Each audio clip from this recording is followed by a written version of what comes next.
Bien, esta es la doctrina de la santificación. Nuevamente estamos en las doctrinas que espero que nos hayan aclarado muchas cosas. Ustedes saben que las doctrinas siempre son parte fundamental de todos nosotros. De hecho, si no entendemos bien las doctrinas, mira, no entendiste nada, ¿eh?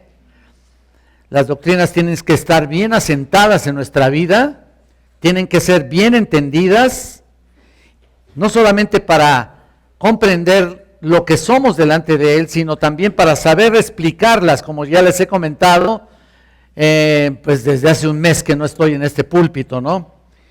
Y en particular la doctrina de la santificación debe causar un fuerte impacto en la vida personal, en nuestra vida particular, en nuestra vida personal. Desde conocerla hasta saber cómo estamos caminando con Cristo, ¿no es cierto? Cuáles han sido nuestros descalabros, nuestras caídas y cómo nos hemos podido levantar de alguna u otra manera, o mejor dicho, cómo Dios nos ha levantado, ¿no? Estamos caminando en medio de una guerra, sinceramente aquí en este mundo, Estamos caminando en medio de una guerra que parece no terminar, parece un campo minado aquí en este mundo, ¿no es cierto? Y aunque no es propiamente el mundo, sino que somos nosotros mismos los que traemos encima el pecado, de todas maneras estamos en peligro todos los días. Cada instante de nuestra vida estamos en peligro. Y aparte, imagínense, nada más que estamos en un mundo donde hay todo tipo de ofrecimientos, estamos recibiendo todo tipo de tiros, ¿verdad? Todo tipo de dardos del fuego del maligno, ¿no es cierto?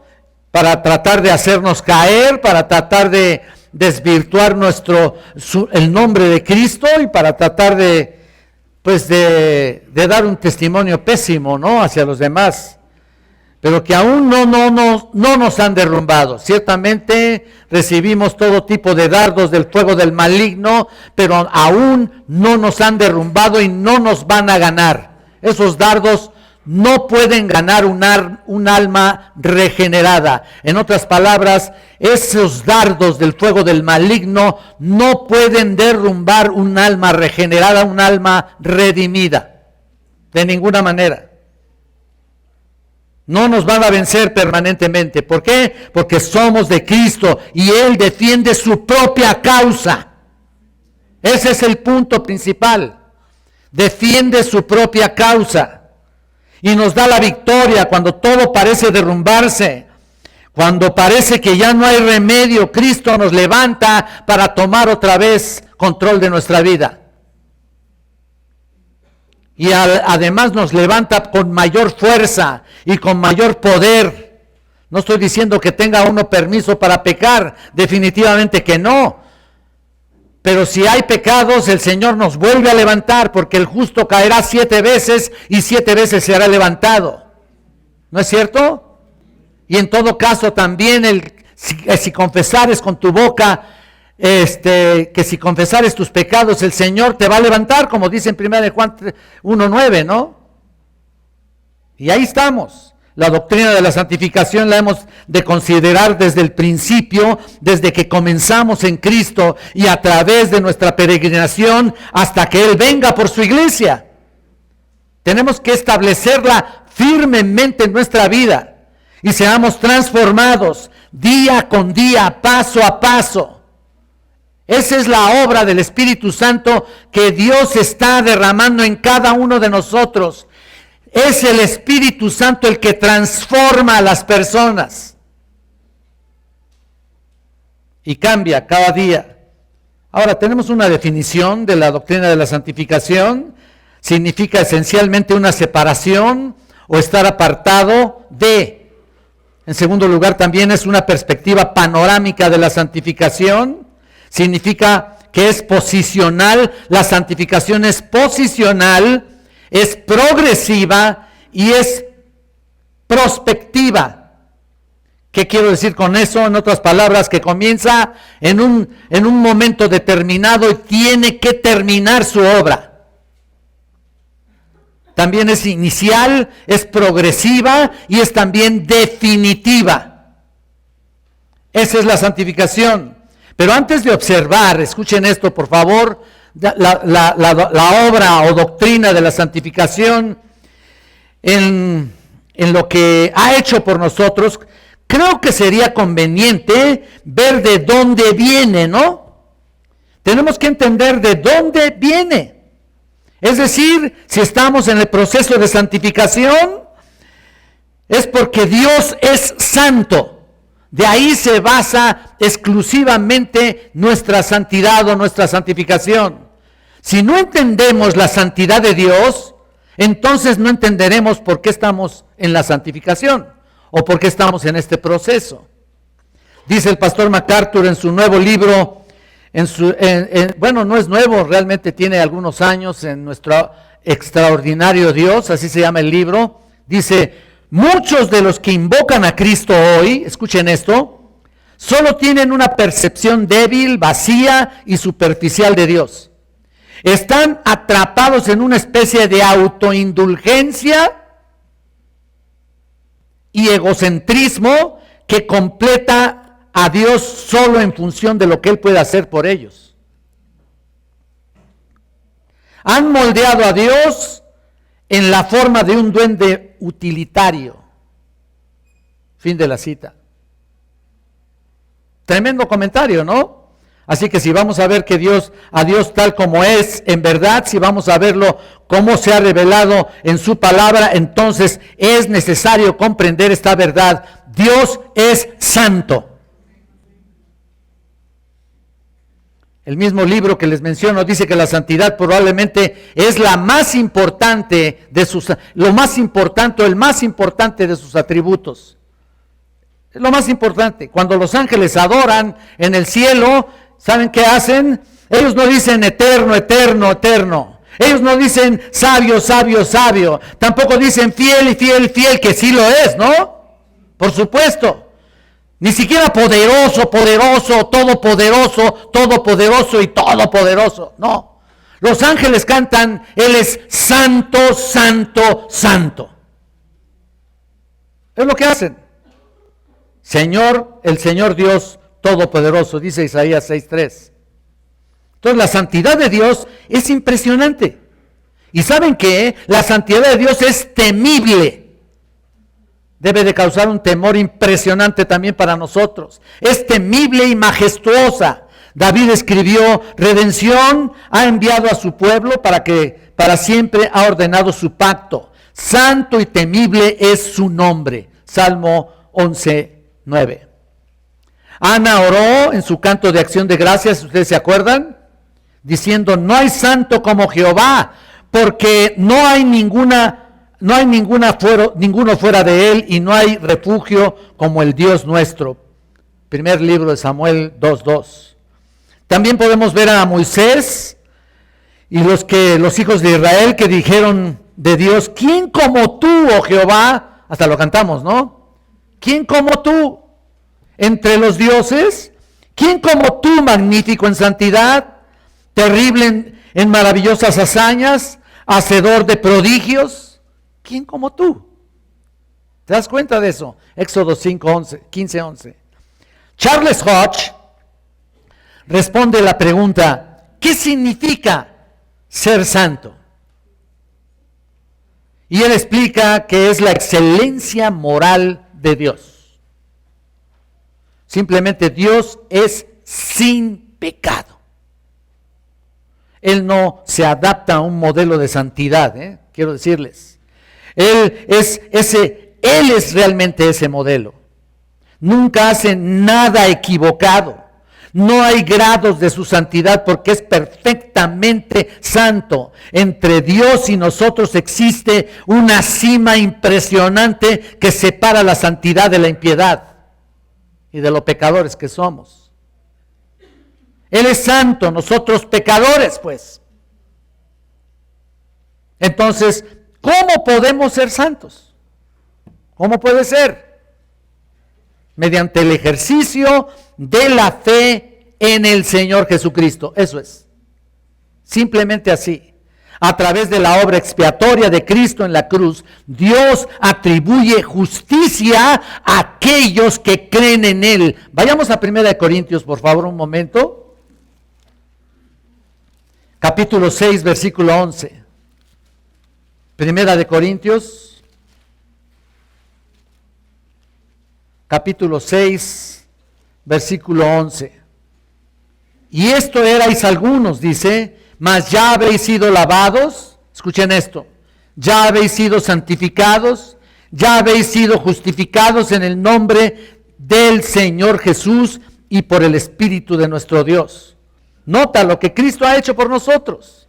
Nos lava, nos purifica, nota eso, nos santifica, nos justifica, nota todo eso y que también lo está haciendo constantemente con personas que verdaderamente quieren seguir a Cristo y quieren tener una vida renovada en Él. Sobre todo cuando has entendido el Evangelio. Esta es una parte muy importante y que lo he explicado yo a través de todo el tiempo que hemos estado aquí. El Evangelio tiene que ser comprendido. De otra manera, solo damos chispazos del Evangelio ahí.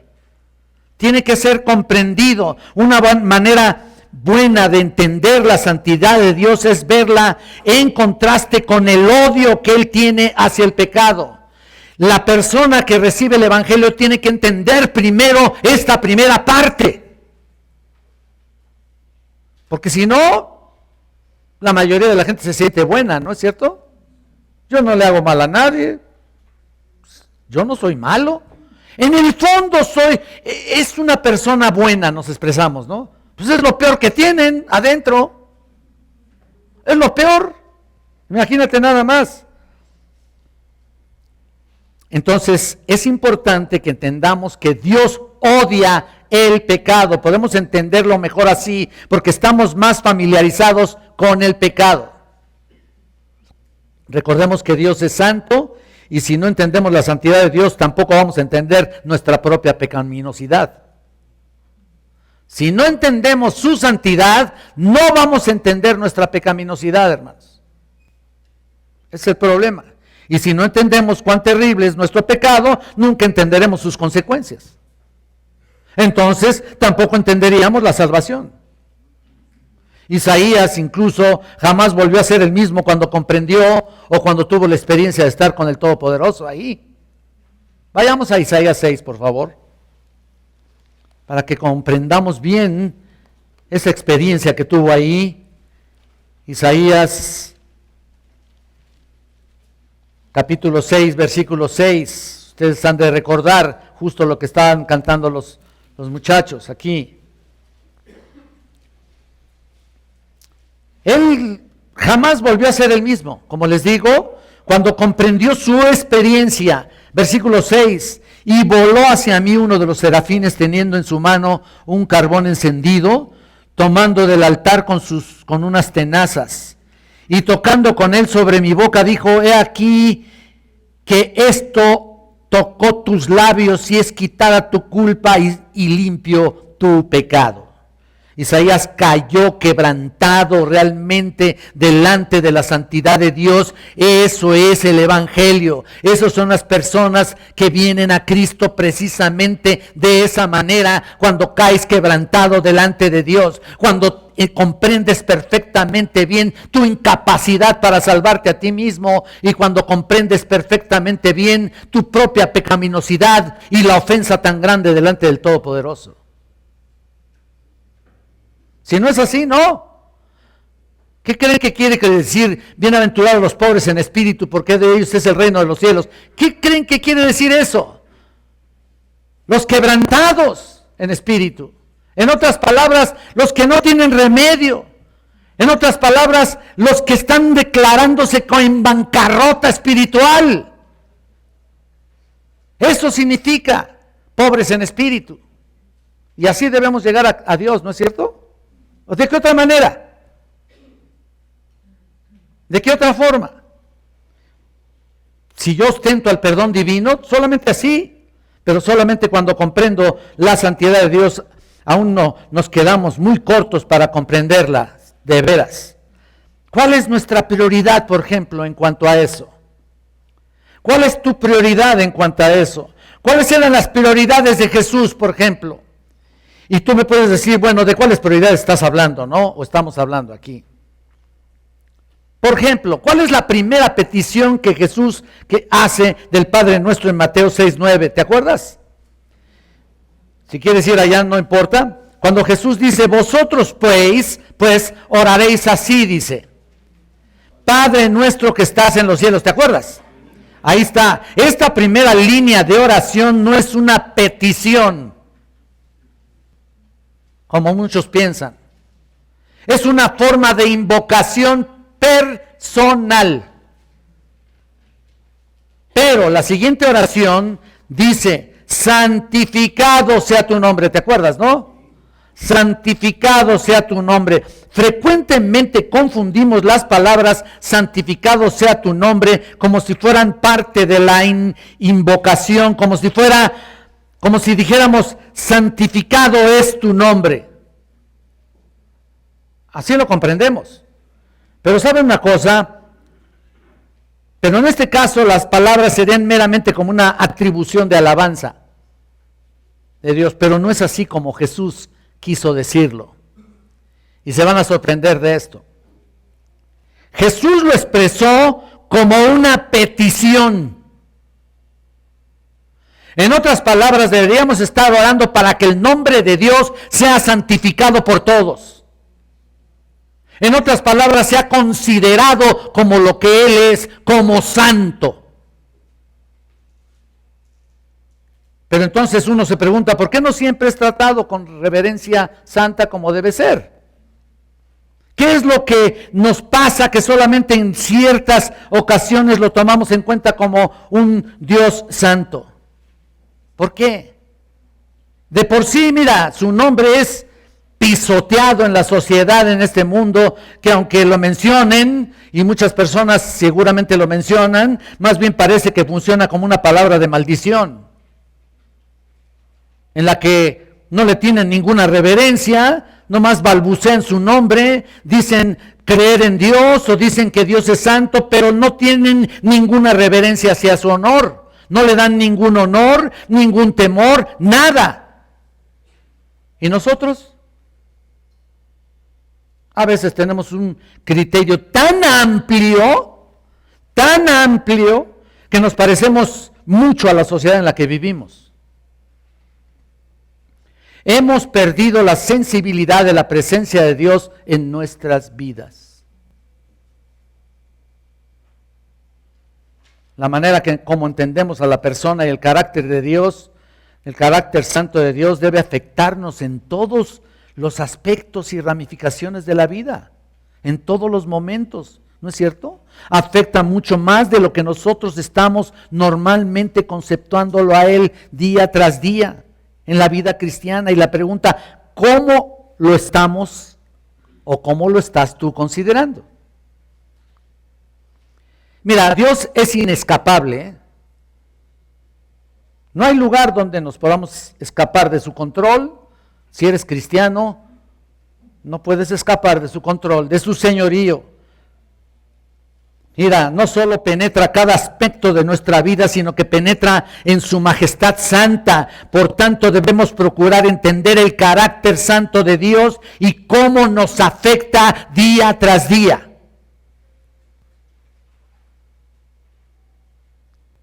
Si ignoramos esto, no podemos tener una genuina adoración. ¿O no? ¿Se dan cuenta? ¿Por qué no hay genuina adoración? ¿Sabes por qué? Porque no entendemos la santidad de Dios. ¿Qué estás cantando por cantar así nada más, de dientes para afuera? Pues sí, no has entendido el carácter santo de Dios. No hay adoración genuina por eso. De hecho, no tendríamos un verdadero crecimiento espiritual y por consecuencia no habría obediencia. Y es lo que pasa en muchas iglesias. Cantan por cantar, pero su vida privada es deplorable completamente. ¿Por qué? Porque no han entendido el carácter santo de Dios. Y eso es patético, eso es terrible. Y tú te preguntas y tal vez digas, bueno, ¿nos afecta tanto su santidad? Mira, claro. Vamos a leer un pasaje muy conocido de ustedes y quiero que vayan por favor a Primera de Pedro, capítulo 1, versículo 15 y 16. Tú lo conoces, ese pasaje es muy conocido de todos ustedes, para que vean ustedes lo que dice aquí. Dice, sino como aquel que os llamó es santo, sed también vosotros santos en toda vuestra manera de vivir, porque escrito está, sed santos porque yo soy santo.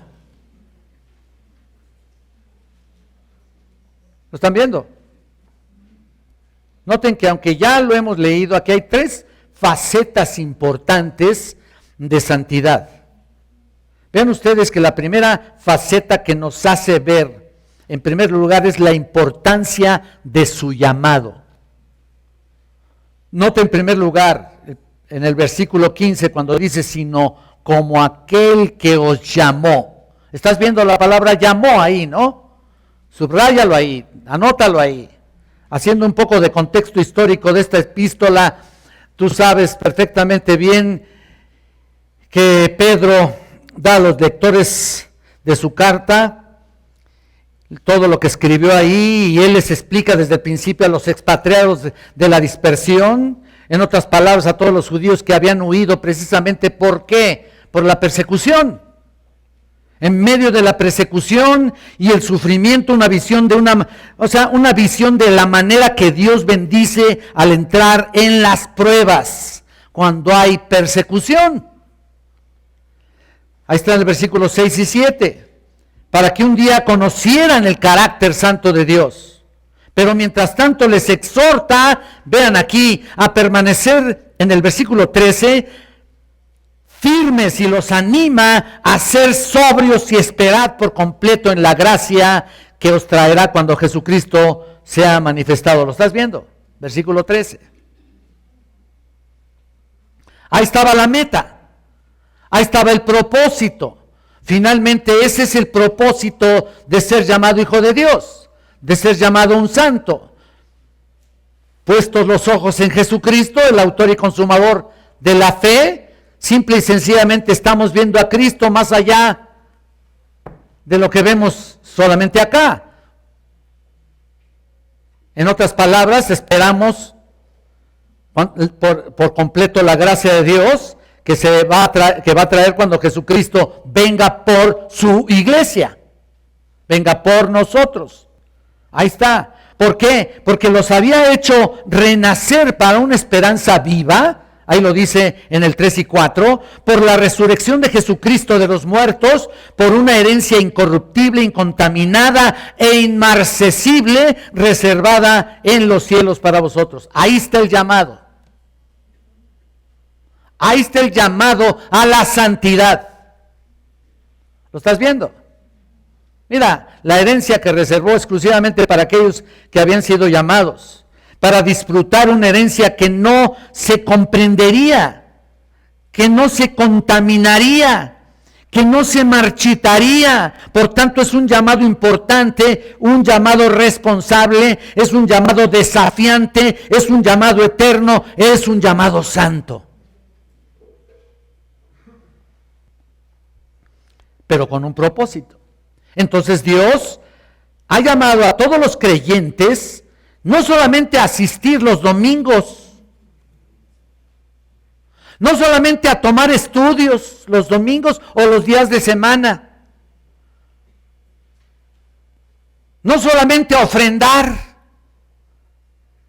los ha llamado específicamente a ser santo, un pueblo santo, celoso de buenas obras. ¿A qué otra cosa? No hay excepción alguna a este llamado. No hay un llamado dirigido únicamente a los ancianos o a los diáconos o a los que tenemos mayor responsabilidad en la iglesia. No. O a los maestros de escuela dominical, tú dirías, pues ellos son los santos, ¿no? ¿O qué? No, para nada. Todos los creyentes en todas partes, sean ricos o pobres, cultos o incultos, influyentes o totalmente desconocidos, Todos son llamados a ser santos. Pero tenemos que basarnos en un patrón específico que aquí mismo lo está mencionando. Este llamado se basa en el hecho asombroso de que Él es santo. Ese es el patrón. Esa es la medida. Así que todo lo que tú hagas, si no está de acuerdo con la santidad de Dios, es desechado.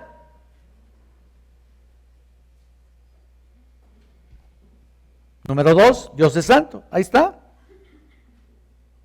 Sed santos porque yo soy santo, dice.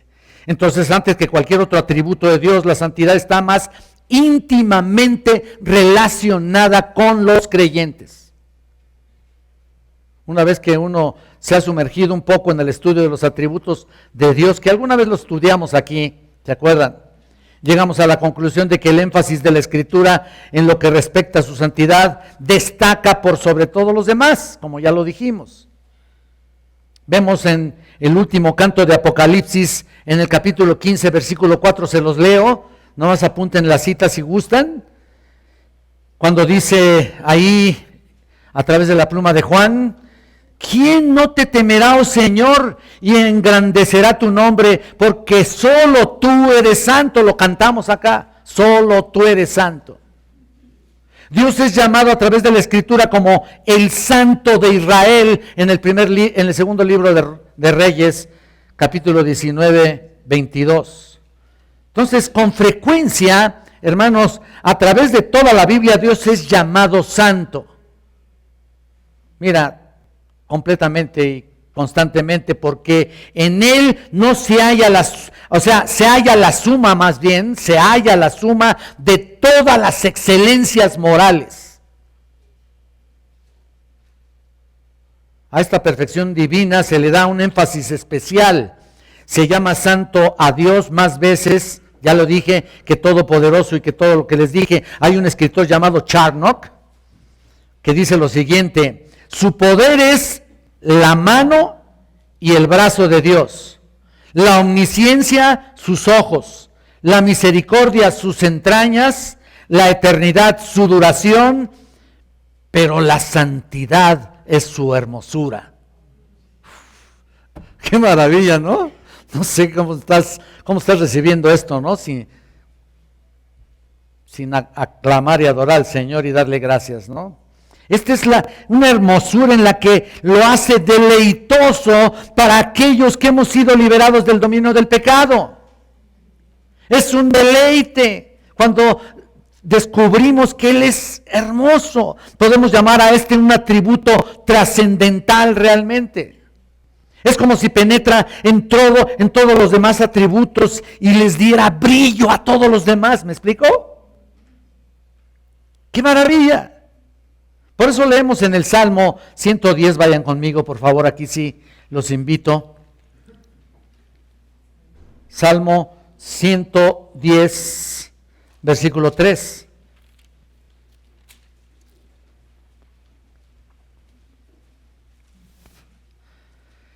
Mira lo que dice aquí: tu pueblo se te ofrecerá voluntariamente en el día de tu poder, en la hermosura de la santidad, la hermosura de la santidad.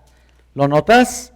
Esta excelencia destacada por encima de todas las otras perfecciones es la gloria de estas, su santo nombre. Y como decía, sigo diciendo, este es el mayor título de honor. En esta resalta toda su majestuosidad.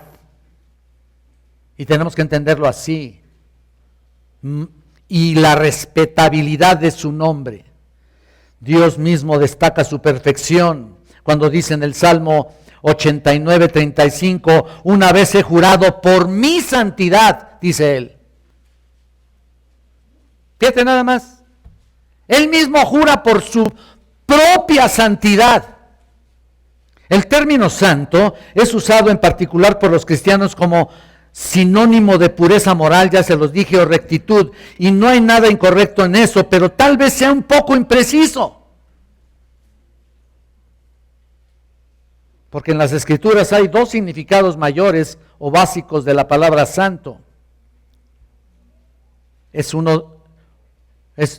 el que ya les dije, pureza moral y rectitud. El segundo significado es el que decíamos que se refiere a su majestuosidad y a su hermosura, en el cual todas las demás otros atributos dependen de este.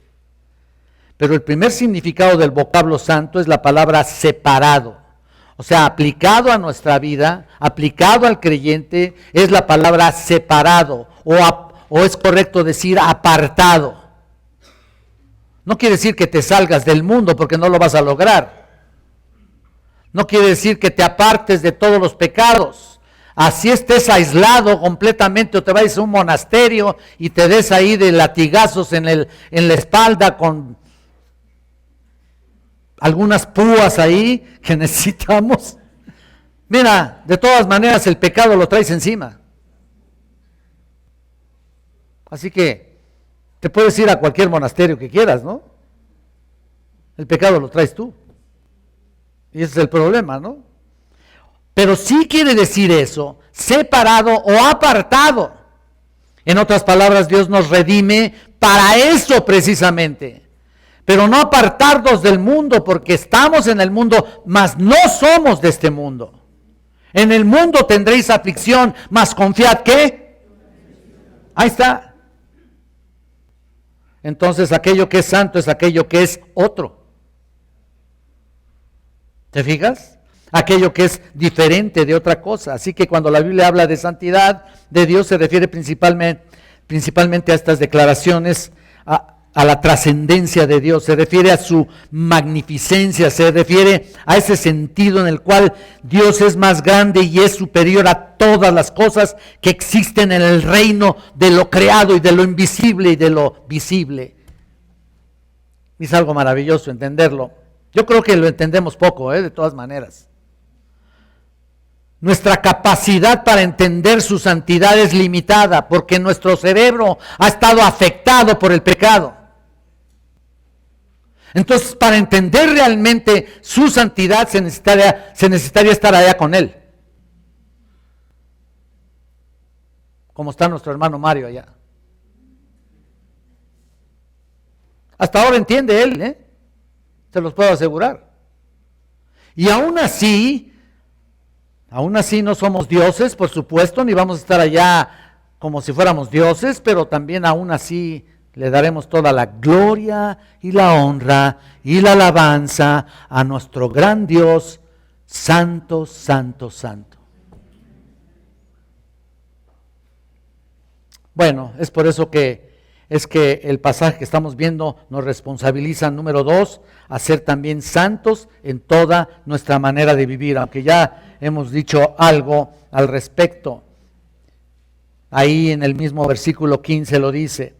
Este es un gran desafío por el cual Dios no puede bajar sus estándares. Si somos lo que somos y todavía tanto nos equivocamos y muchas veces tanto pecamos, imagínate cuando está revelado perfectamente su palabra y puesta en el lugar correcto en nuestras vidas, aún entendiéndolo, su majestuosidad y su santidad y su hermosura, aún así no podemos realmente con toda esa responsabilidad, no puede entonces bajar el estándar. Si lo baja, entonces estamos peores, ¿no? Si tan alto está, que estamos como estamos, ¿qué será si baja el estándar, no? Tenemos los elementos, las facultades, hablando de que somos santos en toda nuestra manera de vivir. ¿Sabes qué? De todas maneras no tenemos excusa. ¿Por qué? Porque tenemos los elementos, las facultades, los recursos que Dios ha depositado en nuestra vida para vivir una vida de santidad. Si no, no nos estuviera diciendo lo que hiciéramos, ¿no? Si no nos estuviera diciendo tantas cosas en esta su revelación. Mira, Dios tiene que estar por encima del nivel de nuestra mediocridad cristiana. ¿O no? Tenemos que escuchar la verdad. Aquí no tratamos de elevar al hombre, de elevar al cristiano, de elevar a los pastores, de elevar al siervo. No, ¿qué estamos elevando?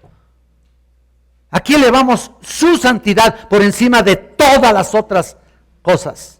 Aquí elevamos su presencia y todo es para la gloria de Dios. Si elevamos entonces al hombre, estamos mal. Dios nos pide que busquemos la santidad.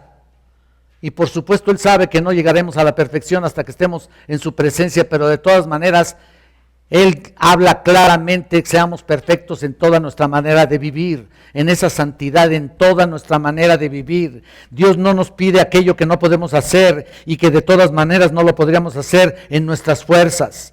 Muchos cristianos tienen lo que podríamos llamar una santidad cultural. Mira, se adaptan al carácter y al esquema de comportamiento de los creyentes, de los creyentes que les rodean. Y bueno, si la cultura cristiana que les rodea es más o menos limpia, santa, pura, etcétera, ellos también son más o menos. Y ese es el punto. Siempre somos más o menos. Ahí estamos. Ese es el nivel en el que estamos. ¿Somos cristianos? Sí, por supuesto. Pero nuestra santidad, ¿qué? Pues más o menos, ¿no? ¿O qué otra cosa? Entonces, ¿por qué creen ustedes que Dios nos dice en toda vuestra manera de vivir? ¿Por qué Él es santo? Simplemente la santidad de Dios incluye también su perfecta conformidad con su propio carácter, es decir, todos sus pensamientos y toda su acción son consecuentes a su santo nombre y santo carácter. Por contraste, consideremos nuestra propia vida. Con el tiempo, cuando vamos madurando en la vida cristiana, dizque madurando, vamos desarrollando un cierto grado de carácter cristiano, ¿no? Mejoramos en algunos aspectos a cómo aprender a decir la verdad, pero también, en pureza, en humildad, bueno, pero no siempre obramos en forma consecuente con nuestro carácter, con el carácter que Dios quiere formar en nosotros. No siempre obramos así. Decimos una mentira o nos dejamos llevar por malos pensamientos, pero luego nos sentimos consternados por dichas acciones o pensamientos porque supuestamente son incompatibles con el carácter que Dios quiere formar en nosotros o con el carácter de Él. Esto es algo que nunca le ocurre a Dios. Dios obra invariablemente en conformidad con su propio carácter santo. Y es justamente a ese nivel de santidad al que nos ha llamado. Por eso dice, sed santos porque yo soy santo. Dios nos exige santidad en todas las criaturas, a todas las criaturas dotadas con ese carácter moral. En otras palabras, si tú eres creyente, si tienes al Espíritu Santo, te lo pide y te lo exige. No puede ni por un momento rebajar el nivel de santidad perfecta. Por eso nos dice en toda nuestra manera de vivir, en todas nuestras acciones, en todos nuestros procederes, pensamientos, en todas nuestras palabras, porque cualquier pecado procedente de estos medios son un atentado contra su santidad. Son una ofensa contra su majestad. En otras palabras, Él no puede pasar por alto ningún pecado, por pequeño que sea. Mira lo pequeño que dice aquí en Habacuc. Vaya en Habacuc, por favor.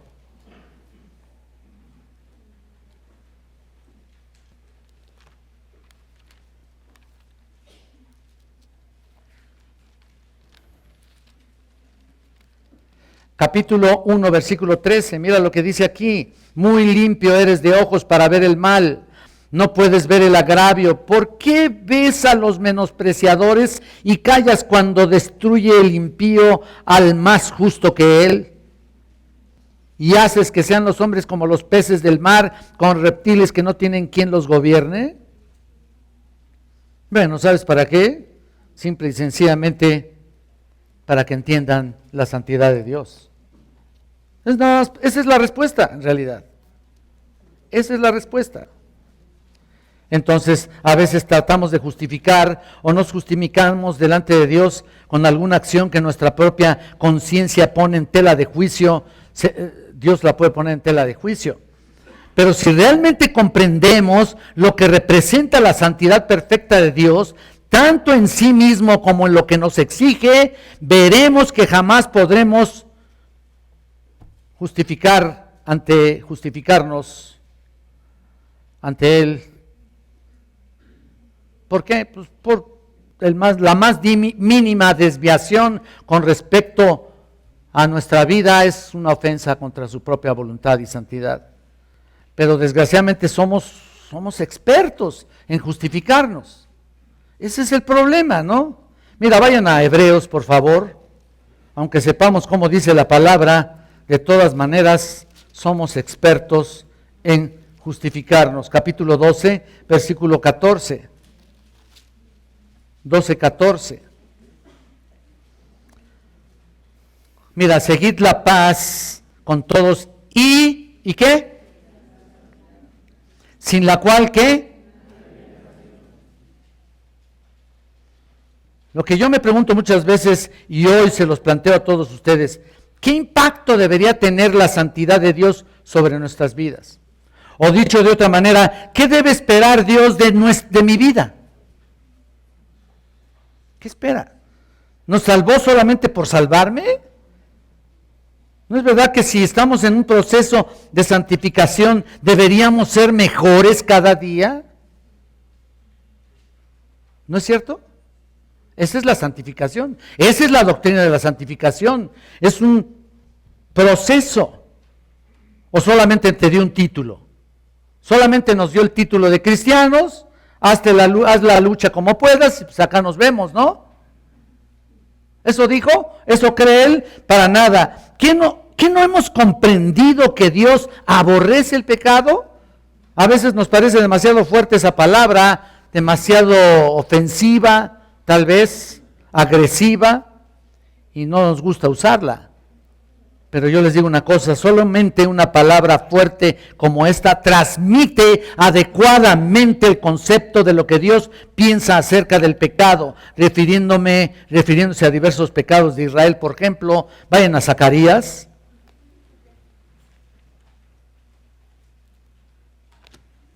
En el capítulo 8, versículo 17. Y ninguno de vosotros piense mal en su corazón contra su prójimo, ni améis el juramento falso, porque todas estas cosas son cosas que aborrezco, dice Jehová. ¿Lo estás viendo?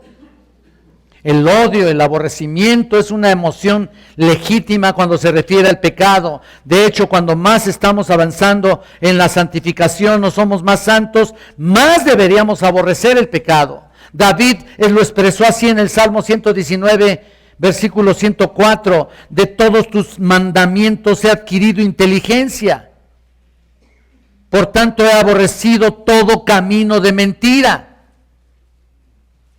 Por consiguiente, cada vez que pecamos, ¿sabes qué? Hacemos algo que Dios aborrece. Aborrece nuestros pensamientos lujuriosos, nuestro orgullo, nuestros celos, aborrece nuestros desplantes temperamentales y el razonamiento falso de que el fin justifica los medios, ¿no? Tenemos que aceptar el hecho de que Dios aborrece todas estas cosas. Nos acostumbramos tanto a nuestros pecados que a veces caemos en un estado de coexistencia pacífica con ellos. Nos medio acostumbramos a eso, a pecados. Estamos hablando de pecados, no de un carácter que se está perfeccionando. Pero Dios no deja de aborrecer el pecado jamás. Tú y yo debemos aborrecernos también en todos los sentidos. Ese es el estado de santidad en el que debemos estar siempre, no simplemente como algo que nos molesta o nos vence, sino como algo que desagrada a Dios, que ofende su carácter santo. Y debido al carácter engañoso de nuestro corazón, algunas veces jugamos con la tentación, ¿no? pensando que siempre vas a salir ileso. O pedir perdón y pues, ya se acabó, ¿no? Así que por cuanto solo Dios es fuente manantial de santidad, busquemos la santidad de Él. Que nuestra oración diaria sea: el Dios de paz os santifique, lo que dice en 1 Tesalonicenses 5:23, apúntalo nada más, te lo leo: el Dios de paz os santifique en todo, para que vuestro espíritu y alma y cuerpo sea guardado entero, dice ahí, sin reprensión para la venida de nuestro Señor Jesucristo. Ahí está. Pero para entender mejor esta importante doctrina, quiero que veamos solamente brevemente 3 diferentes facetas de la santidad que existen. Santidad pasada, santidad presente y santidad futura. Vamos a ver santidad pasada, lo cual da lugar a la designación común del Nuevo Testamento a los creyentes como santos. Pasada, ¿en qué sentido? ¿En qué sentido? Es ese acto de ser apartado para siempre como la posesión de Dios, sin que esa santidad inmediata requiera algún mejoramiento, ¿no? Simplemente santidad pasada. Podemos decir que es una santificación posicional. A esto se refiere textos como Hechos 28, 26, 18, cuando dice herencia entre los santificados. Una herencia que se desarrolla, que está en proceso y que se mejora día a día. Pablo señala a los corintios carnales que se embriagaban, ¿te acuerdas? En la mesa del Señor. Había pecado en esa iglesia, carnalidad, divisiones. A ellos les dice en 1 Corintios 6:11, ya a pesar de que eran lo que eran, les dice ahí en 1 Corintios 6:11, ya habéis sido lavados, habéis sido santificados, ya habéis sido justificados, fíjate nada más, a pesar de lo que eran. A esta se refiere a que es una santificación inicial, pasada, posicional. A eso se refiere Hebreos cuando dice en el capítulo, vean en el capítulo 10:14, Hebreos 10:14. Vean conmigo, por favor. O apúntenlo, yo se los leo, no se molesten. Porque con una sola ofrenda hizo perfectos para siempre a los que santificados. Con una sola ofrenda. Al decir pasada, posicional, se refiere a la santificación del creyente que fue realizada en el momento que se entregó a Cristo, pues. En otras palabras, en el momento del sacrificio de Cristo por nuestros pecados. Esa es la ofrenda. Está relacionada con varias doctrinas, ya lo he explicado, especialmente con la expiación con los creyentes. En el momento de la muerte de Cristo somos santificados. Y no significa que no pecamos. Santificados es una posición única e irrepetible. Esa es la santificación pasada, porque Cristo la efectuó en la cruz y por ella fuiste salvo. ¿O qué otra cosa? En segundo lugar, ahora viene el problema. Y lo que estábamos hablando aquí en 1 de Pedro 1:15, santificación presente. ¿Qué significa? Lo cual se manifiesta en todas las demandas hechas del creyente, para hacer en una vida lo que ya es un hecho, para la aplicación de la palabra de Dios en tu vida. Eso es un hecho. Por lo tanto, tienes que desarrollarlo. Cuando hablamos de santificación presente, es ese proceso práctico, ya les dije, progresivo, de ser apartado del pecado y poner tus ojos específicamente en la obediencia a la verdad, hacia una conformidad moral con la imagen de Cristo, ¿no? ¿O qué otra cosa? ¿En qué nos basamos al respecto? Si no es en Cristo, ¿en quién? Por eso dice aquí en Hebreos, aquí otra vez, yo se los leo, 2:11, porque el que santifica y los que son santificados, de uno son todos, por lo cual no se avergüenza de llamarlos hermanos. Si Él es el que santifica, entonces estamos puestos para ser santificados. Esta es la parte del desarrollo del creyente. Por eso dice en Juan 17:17, ¿te acuerdas? Santifícalos en tu verdad, tu palabra es verdad. Se manifiesta en las categorías de crecimiento, o sea, de bebés, eso es lo que significa, de bebés a maduros, de débiles a fuertes, de carnales a espirituales. ¿Te das cuenta? Ahí es donde cabe esta área de santificación presente. Así que si ya tienes un nombramiento de santo, ¿ahora qué haces con él? Muchos no saben ni qué hacer con él, ¿eh? Pero muchos. Y no estoy hablando de esta iglesia, de todo el mundo, de todos los cristianos del mundo. No saben qué hacer con el nombramiento de santo. No saben. Un verdadero nacido de nuevo no puede quedarse sin ningún desarrollo. Así como el crecimiento físico, ¿no? Lo lógico, ¿no? Así también hay etapas que lo dicen todo. Este es el momento de saber quién eres. De que en esta iglesia, desde que esta iglesia nació, he visto muchos que se quedan enanos espirituales. Muchos. Toda la enseñanza pues, no les es provecho. Yo no veo sus vidas diariamente, ¿no? Claro que no. Pero vienen aquí y se quedan por años, tal vez, sin hacer nada para Cristo. Y esto parece que se vuelve a repetir, ¿no? Vuelve a salir y les sigo recordando lo que la Biblia dice, por sus frutos los conoceréis, ¿no? Pero la escuchan y siguen igual. Y lo único que viene a mi mente es que no les importa. Y si no les importa, pues para mí no son creyentes. Punto. ¿Ya?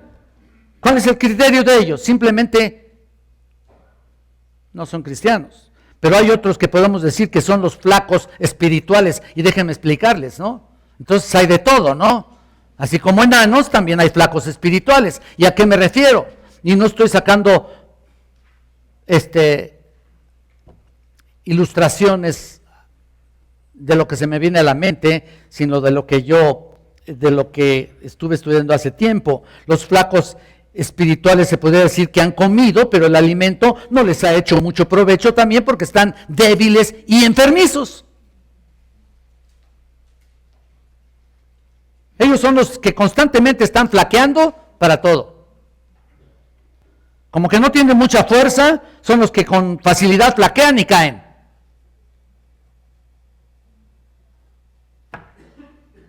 No se comprometen en nada porque ellos mismos saben sus propias debilidades. Pero hay otros que les puedo llamar gordos espirituales también. Entonces tenemos enanos, flacos y gordos. Y si vemos a los gordos espirituales, estos son aquellos que comen de todo, comen aquí, se meten a internet, ven tantas cosas buenas como malas. Y para ellos todo les parece igual.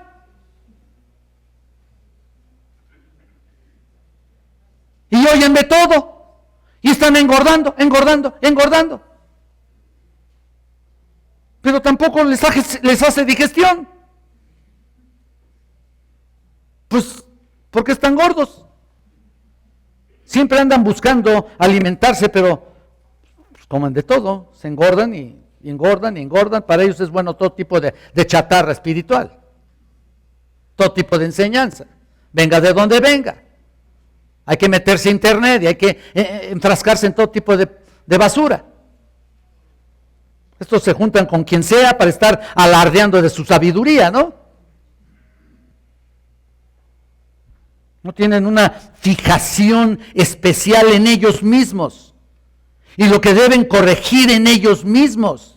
Pero como han comido de todo, se hacen criticones a morir, pensando que tienen derecho a señalar las faltas de los demás y corregirlas ellos mismos. Fíjate nada más. a través de sus propios gordos medios. Inútiles medios. Y de estos hay muchísimos. Pero el punto aquí es preguntarme cuál de los 3 tipos de personas que hemos mencionado eres tú.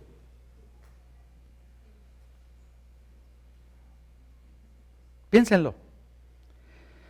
Bueno, vamos a ver varios pasajes para que te des cuenta que la santificación se manifiesta en un vocabulario de crecimiento.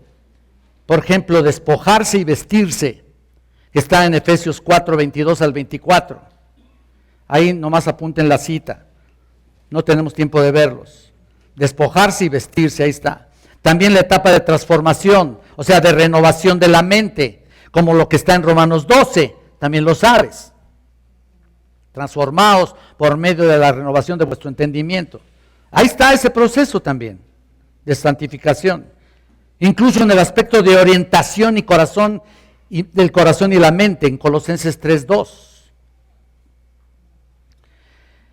Ahí están, esos son los procesos, son los pasajes de que se manifiesta ese vocabulario de crecimiento. Se manifiesta en el contraste entre las obras de la carne y las obras del Espíritu. También en Gálatas 5:22, ¿te acuerdas? Las obras de la carne y las obras del Espíritu. Gálatas 5:16 empieza y termina en el 26. Entonces se manifiesta en el uso de las metáforas y expresiones del viejo hombre, el nuevo hombre, ¿te acuerdas? Y de la vieja naturaleza y la nueva naturaleza. Otra manera de verlo desde el punto de vista griego, cuando hemos hablado, si es un indicativo o imperativo, cuando hemos hablado de los verbos, imperativo o indicativo, se manifiesta en todo el tema indicativo, imperativo. Es como si Dios nos señalara diciendo, sé lo que tú eres, me doy cuenta lo que tú eres. Por eso les dije desde un principio que es inescapable. Él tiene el control de todo y lo sabe todo. Por eso te dice en Romanos 6, andar como es digno de la vocación con que fuisteis llamados. Entonces vemos que si eres diligente en estudiar y obedecer la palabra de Dios, vas a desobedecer menos y vas a obedecer más. No vas a llegar a la perfección de todas maneras. Esto es santificación presente, es progresiva. La pasada es la obra del Señor, la presente es responsabilidad tuya y mía. ¿Estás escuchando? La pasada es la obra que el Señor realizó en tu vida, la presente, la santidad presente es tu responsabilidad. Como dice en 1 Tesalonicenses, hay tanto que ver aquí. 1 Tesalonicenses 4:3 que dice, pues la voluntad de Dios es vuestra santificación, que os apartéis de fornicación.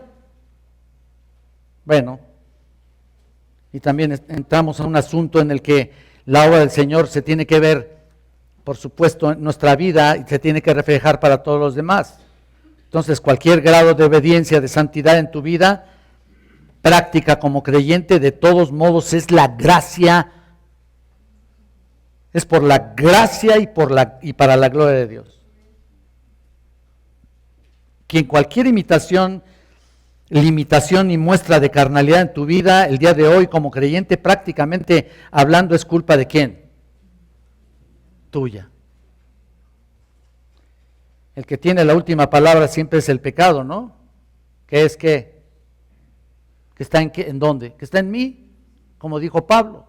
Hay una conclusión, que el pecado está ¿qué? En mí. Punto. Obviamente sabemos que no os ha sobrevenido ninguna tentación que no sea humana, ¿se acuerdan? Pero fiel es Dios, que no os dejará ser tentados más de lo que podáis resistir. Porque juntamente con la prueba o la tentación te va a dar ¿qué? Nos encanta la salida, ¿no? Hasta lo repetimos con la salida. ¿Qué? La salida, hermano. Pues sí, quién sabe cómo anden las vidas, ¿no? Porque ya quieren salir, pero quién sabe hasta cuándo el Señor los va a dejar salir, ¿no? Mientras tanto tienes que recibir con humildad, con dignidad, cualquier obra que haga el Señor contigo. cualquier cosa. Hay que recibirla con gozo. Entonces, santificación presente, una realidad, porque es una santificación progresiva y gradual. Ahora vea la santificación futura, la cual se manifiesta en todas las promesas y afirmaciones, esto es breve, de sus perfecciones en el futuro y de ser entonces, y de llegar a ser como ¿quién? Como Cristo. Ahí está. Esa es la obra de Dios, mediante el cual Él termina en su totalidad el proceso de ser apartado de tal manera que el santo es finalmente perfeccionado. Por eso dice en 1 de Juan 3, del 1 al 3, seremos semejantes a Él. Y lo dice, el que se purifica a sí mismo, así como Él es puro. Y luego seremos semejantes a Él porque le veremos tal como es Él, ¿no? Ninguna gloria para nosotros, ¿eh? Nada que llegaste a su presencia y ya llegué, Señor, ¿qué crees? Mira, todo lo cumplí, mira. Padrísimo, bien, vientos por mí. Vientos por mí, ¿eh? ¿Qué tal? ¿Sabes qué? Te va a decir el Señor. A lo mejor te dice, no os conozco. ¿No estás en la lista? ¿Y a dónde te manda? Pues, te me has conocido, pero no te conozco mucho, ¿no? No os conozco. Y luego todavía dice el Señor, hacedores de maldad. Oye, pero si en tu nombre dice tal, grité, aleluyas, gloria a Dios, diezmos, ofrendas, pero así va a llegar gente, ¿no? Delante de su presencia, ve todo lo que hice. ¿Qué más quieres que haga, Señor? ¿Ah, sí? Apartados de mí al fuego eterno. Mira, noten ustedes, hermanos, las 3 etapas de santificación: la pasada, presente y futura. Y aquí en esta última no estamos hablando de que habrá un día en que todos los cristianos en esta vida tendremos la santificación futura. No, es básicamente la glorificación. Estamos hablando de santificación futura como la glorificación. Cuando estés en la presencia de Dios, cuando no te reciba como te dije, no, cuando lleguemos a su presencia, en la glorificación, entonces ahí podremos decir, cuando diga el Señor, bien, buen siervo, entra al gozo de tu Señor. ¿Quieres ser esos? No hay muchos amenes, ¿eh? Yo creo que están dudosos, ¿eh? A lo mejor pisé callos. Pero vean, todos estos grados de santificación es muy importante que lo entendamos. Les voy a leer un párrafo para terminar de lo que dice Sproul en su libro de la santidad de Dios, que me parecen muy interesantes. Dice, ser un santo significa ser separado. Como dijimos, pero no solamente eso, una persona santa ha de estar envuelta en el proceso vital de santificación. Debemos ser purificados diariamente en una búsqueda creciente de santidad. Si somos justificados, tenemos que ser también santificados. Noten esa última frase. Si somos justificados, tenemos que también ser santificados. Lutero usó una frase maravillosa en latín para describir el estado del pecador justificado, que dice simul justus et peccator. Obviamente en el latín. Esa frase es, mira, simul es la palabra latina de la cual se deriva nuestra palabra simultáneo. Significa a uno y al mismo tiempo. Justus, obviamente lo sabemos, es el latín de donde viene la palabra justo. Y et es la palabra latina para y. Kai en el hebreo, pero aquí es latín. La palabra peccator es probablemente la más familiar para nosotros. En español nosotros derivamos la palabra, cuando ya dice et peccatum, es impecable. y pecadillo de ella también. Es una palabra latina que habla en realidad cómo debes ser tú delante de Dios. Simul justus et peccator. Esto significa al mismo tiempo justo y pecador. Es lo que significa. Al mismo tiempo justo y pecador. Esto es lo que los santos son. Gente que al mismo tiempo es justa porque ha sido justificado en la sangre de Cristo, y sin embargo sigue siendo pecadora porque todavía estamos en un cuerpo de pecado. Amén. Oremos a nuestro Padre Celestial.